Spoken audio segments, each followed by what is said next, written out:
Good morning, everyone. Earlier today, it was public holiday, nothing to do. So I set up a meeting with my friend, which is Husaini, and we went to Red Ape Audio Malaysia to test some audio gears.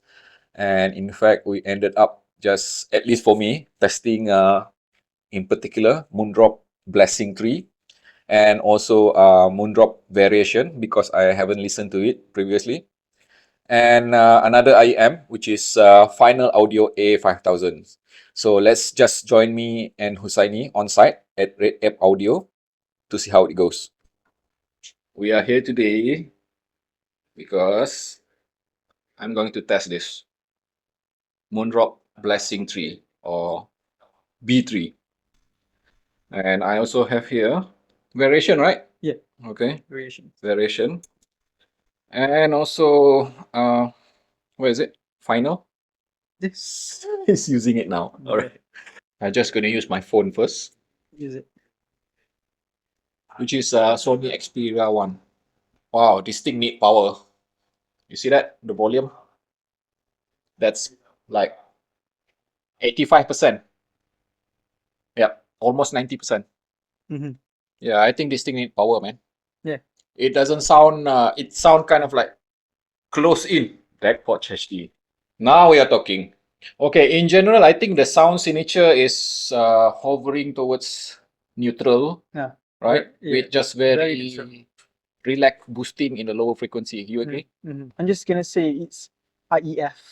IEF. Yeah. Okay. VDSF boosted in the lows. Yeah. Okay. Actually, this mid-range reminded me a lot to ATOMOS style of presentation, which is kind of frontal, transparent, and in fact crispy sounding. The attack is actually natural, which is a good thing. Now I need to test with soprano vocal. I think to me the timbre is better, much better than B2. Yeah. Like I said, it is transparent actually. Mm-hmm. I don't think it's shouty or sibilant at all. Yeah. It's quite smooth. It is definitely bold with the mid-range, with that Pina region, but not offensive. Not offensive. Yeah. If you listen to Mariah Carey and you love her voice being like peaky, you know, reaching the upper crescendo, this will definitely, you know, make it even more pronounced. But, you know, it will not be sibilant because I'm hearing it now using Alison Krauss, which is similar to Mariah Carey. The attack of the instruments, especially string with banjo and guitar, is kind of a bit aggressive. This is bolder with the notes of that string instrument. This B3 might also be suitable for classical.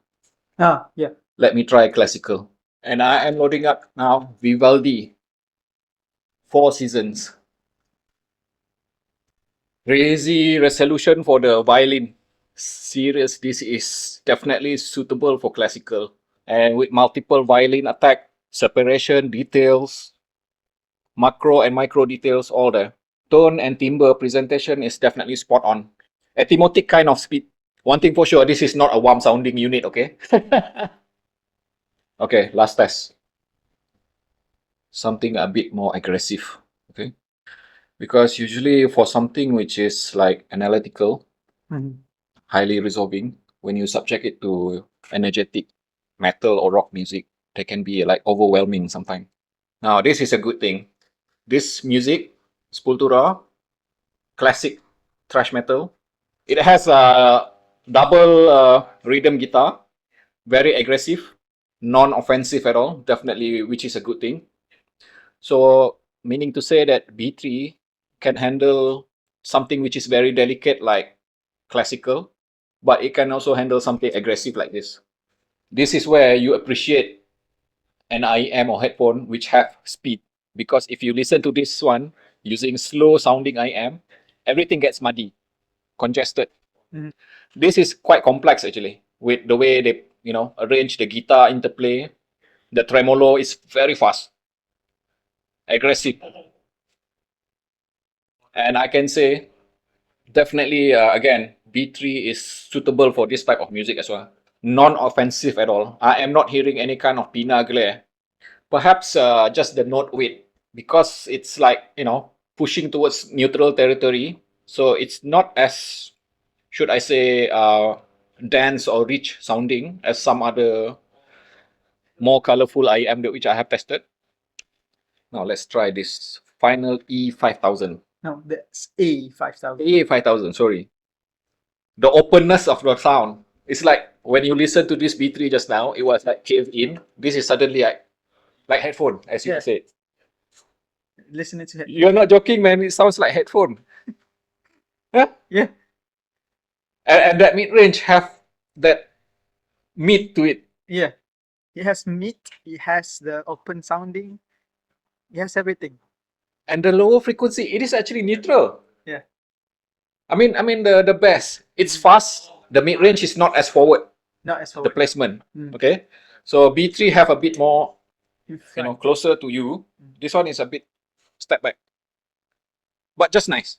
So if you ask me what's an upgrade over Tanjin Zero, this is it. Probably this, yeah. You like Tanjin Zero. You love Tanjin Zero, right?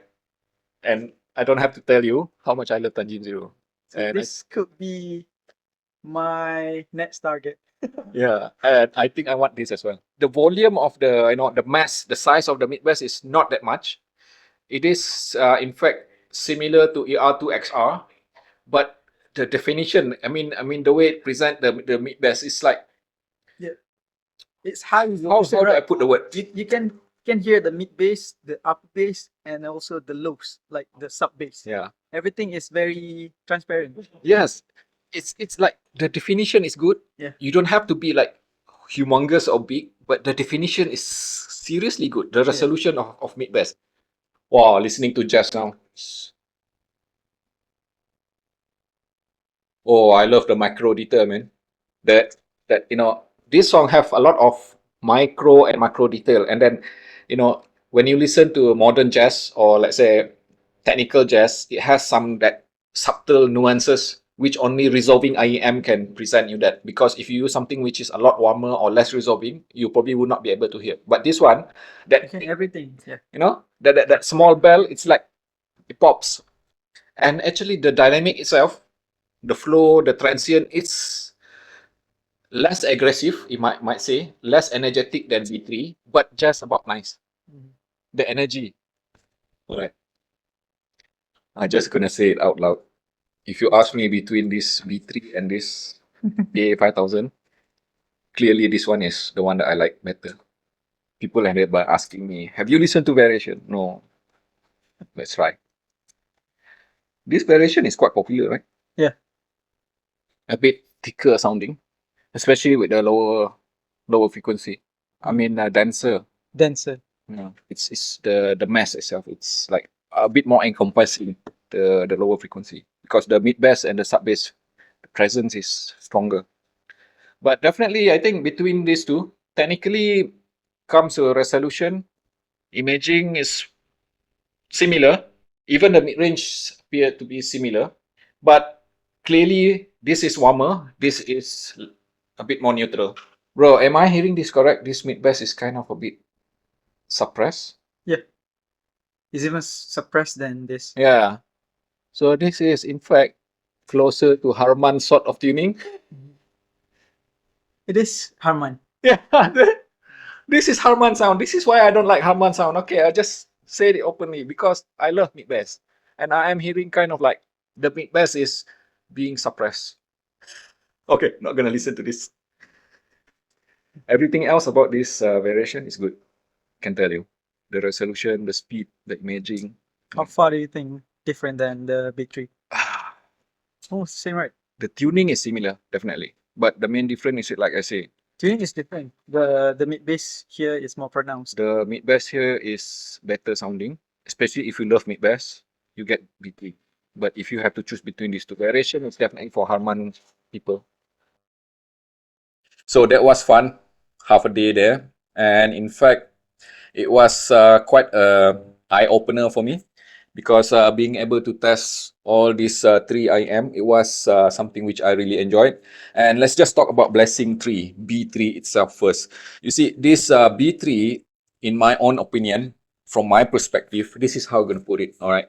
If you are an existing user of B2, which is quite popular, intensely popular, and I have listened to it also quite a bit.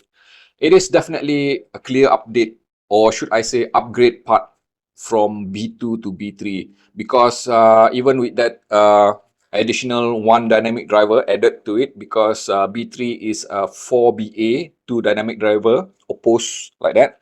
But let me just put some of the cons first up front. First, as you have seen just now, for some reason, it seemed to require quite a bit of loudness, when running directly from my phone. In fact, I was forced to crank the volume all the way to 85% out of 100 on my phone, at which most other IM, even magnetic planar, require only like, as max as 75 when I run most of my magnetic planar. So it's kind of surprising because B3 is supposed to be like, low in impedance and sensitivity at 120, impedance rating at just under 15 ohm. So just, I don't know, take that into factor. It requires quite a bit of loudness, or should I say power, in order to get the best of it. And in fact, my listening was done, as you have seen, using Centron's DeckPod HD, which is super powerful at 4.1 VRMS and 775 milliwatt of power. Then I was able to hear it in the fullest spectrum of sound. And even after that, with everything else, one of the major con, which I already mentioned earlier, was in fact the sound stage. I don't feel that, for that kind of price, it is impressive at all. I think it is kind of like, confined in, cave in rather. And in fact, it is nowhere near as wide sounding as some other, IM which I have used before. In fact, I can remember that even some magnetic planar like, Heyday would offer wider sense of sound stage. So B3 is definitely, at least from my perspective, using my source, it doesn't sound as wide or as open sounding as how I prefer it. But let's say comparison between B2 to B3. First, the most immediate distinction of difference is that the way it presents the tuning itself is pretty much similar, okay? But especially with the mid-range. So if you love the kind of mid-range coming from B2, you would find that B3 is in fact a bit flatter sounding when it comes less frontal, less pronounced with mid-range presentation as compared to B2, because B3 opted to take a bit of a neutral approach towards mid-range transparency. Okay, so that's pretty much something which is important, because if you are upgrading from B2 to B3, that will be probably the most apparent thing that you would notice first. And then, of course, the upper frequency and the lower frequency itself. Just make it like this. The lower frequency of B3 is definitely faster, and in fact, I like it better that way, and more defined and more pronounced. Not necessarily in the terms of volume level, or should I say the density of the bass itself, but it is definitely an improvement over B2. And then the upper frequency, it is definitely crisper yet smoother as well. Meaning that, now I am not hearing any kind of, let's say, jagged edge or any kind of harshness. Not to say that B2 have harshness. B2 is already very smooth, but we are talking about very, very micro level of differences that we are trying to differentiate now. Just put it simple, B3 is definitely smoother with the decays of upper frequency, the treble itself. And the dynamic presentation is definitely, again, pretty much I would say that B3 also have an upper hand over B2, especially considering that the transient itself seems to be a bit more coherent. In fact, there are some users, especially coming from Husaini, who's very familiar with B2, and in fact, Ben also, which is another user of B2, they said that there's some issue with coherency on B2, but definitely me and Haini agree that B3 have improved that element.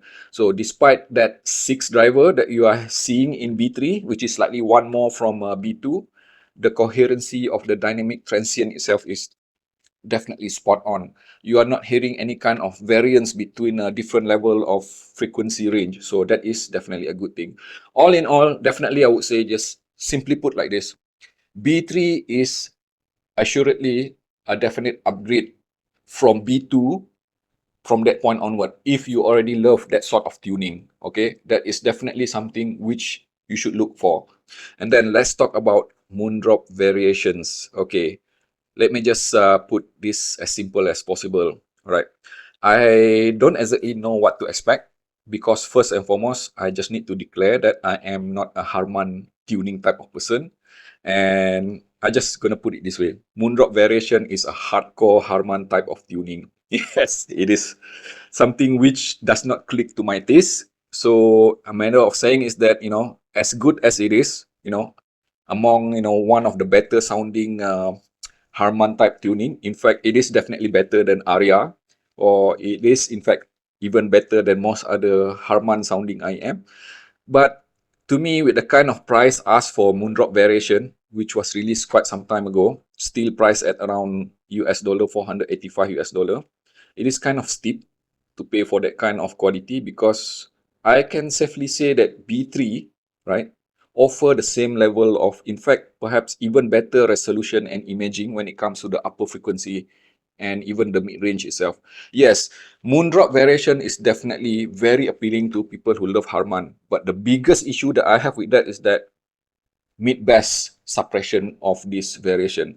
I can clearly hear that for typical, or should I say regular type of music which I listen to, which is like, rock, metal, or even most energetic music, which emphasize a lot of mid-bass like drum kick, that certain string bass, guitar bass, or even some element of electronic music.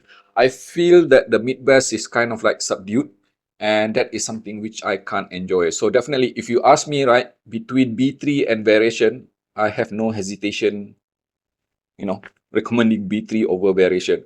But not to say that Variation is bad, it is just simply not the sort of tuning which I like, okay?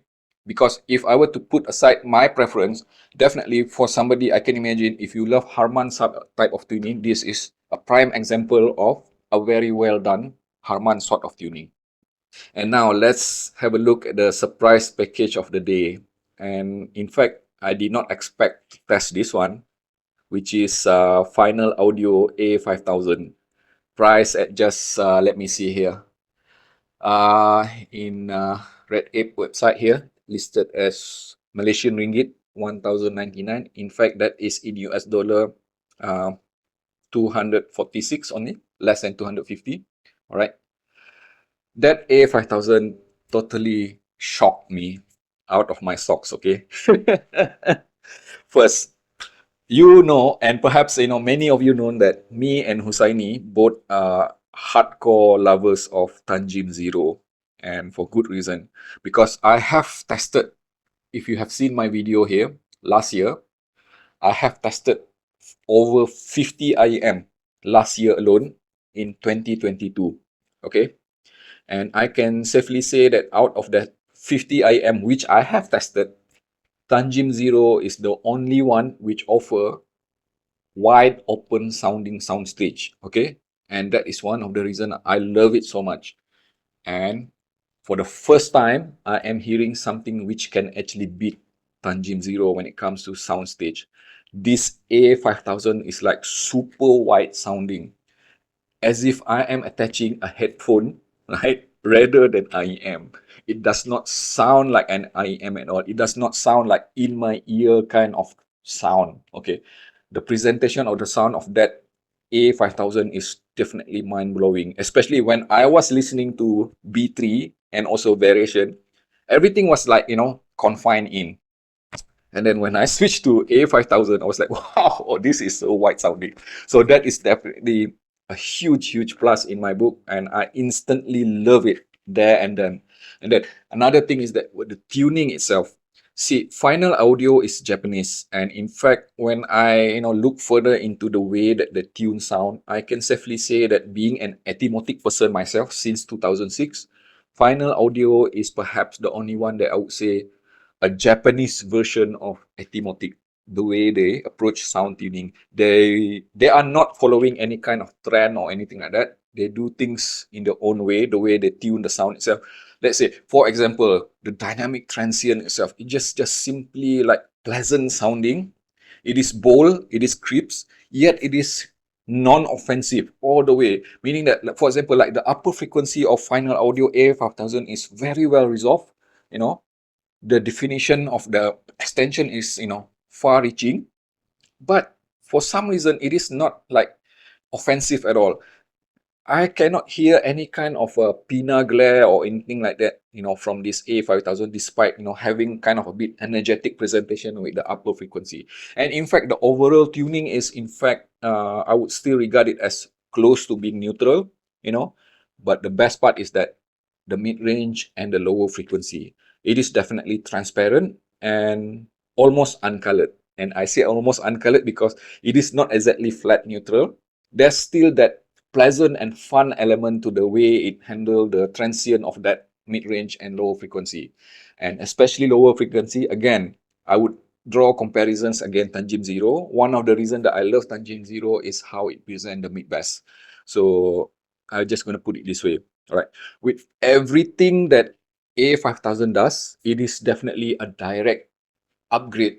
If you love Tangent Zero sort of sound presentation, the wide open sound with the, flowing, harmonious, dynamic transient with ample amount of brightness, not too offensive, that you can listen to for a prolonged period of time. Final Audio A5000 is a guaranteed upgrade after Tangent Zero. No doubt about it. It is more than 3 times better than Tangent Zero. Well, that was fun for me. I really enjoy my time with Red Ape Audio, and I have to thank Ryan himself for, accommodating me and Husaini. And just remember, I would just like to remind you that, my sound impression and analysis, which I have mentioned to you just now, was based on half a day kind of session. So take it with grain and salt. Definitely, I would prefer to spend a bit more time so that I can write proper review on it, but that's the only opportunity that I have. But one thing for sure, after this, I have already mentioned to Red Ape that I will actually personally buy Final Audio A5000. It is that good. All right, you have a good day there.